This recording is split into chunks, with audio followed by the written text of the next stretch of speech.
So now looking at the inverse tangent function, and again, we need to make it one-to-one. So they could pick anything they wanted, but the most obvious one here is to choose between negative pi over 2 and pi over 2. Because look, you have this nice smooth curve here, and it's not one-to-one if I look at the whole tangent function. But if I look at just this part of it between negative pi over 2 and pi over 2, and I knock all this off and I knock all this off, then it would be a one-to-one function. So when I do the inverse tangent function, instead of having vertical asymptotes at negative pi over 2 and pi over 2, I'm going to have horizontal asymptotes at negative pi over 2 and pi over 2. Because remember, my x-axis becomes my y-axis. And so vertical asymptotes become horizontal, and horizontal asymptotes become vertical. All right? And so now it goes to the point 0, 0.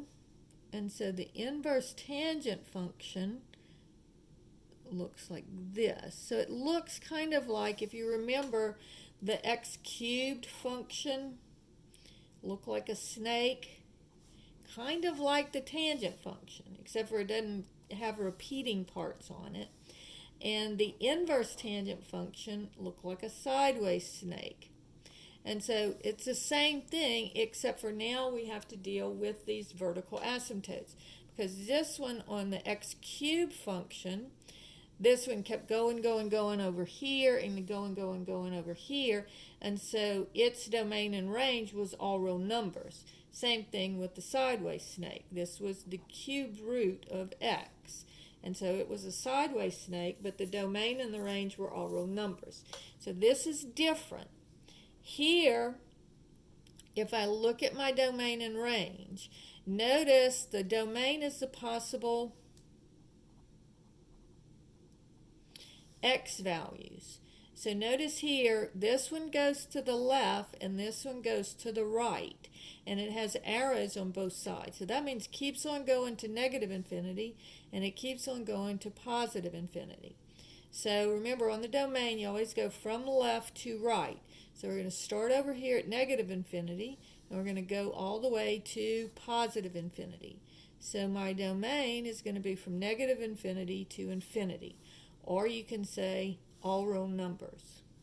My range, though, notice that it never touches negative pi over 2, and it never touches pi over 2, because these are asymptotes.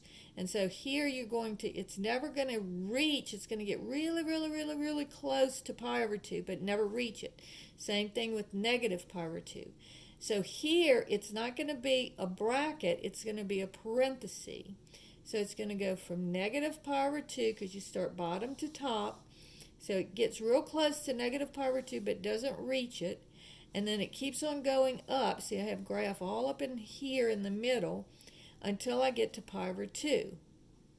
And then I don't have any graph, and it never reaches pi over 2. So my domain is all real numbers, but my range is between negative pi over 2 and pi over 2. So notice that this one also, for the inverse tangent function, it's going to be between negative pi over 2 and pi over 2. So my answers are going to be answers that are in quadrant 1 and quadrant 4, just like the sine of x. Its inverse is in quadrant 1 and quadrant 4. Now, if you recall, we talked about how the cosine function is different because the cosine function is the only even function. So it shouldn't surprise us that the tangent function and the sine function are going to be very similar to each other because they are odd functions, okay? So the answers here are always going to be between negative 90 degrees and 90 degrees, or between negative pi over 2 and pi over 2, if you're in radians. And so this is what the inverse tangent function looks like. And you can really relate to it pretty easily because I know you've worked with x cubed and the cubed root of x. And so it's similar because it kind of has the same shape.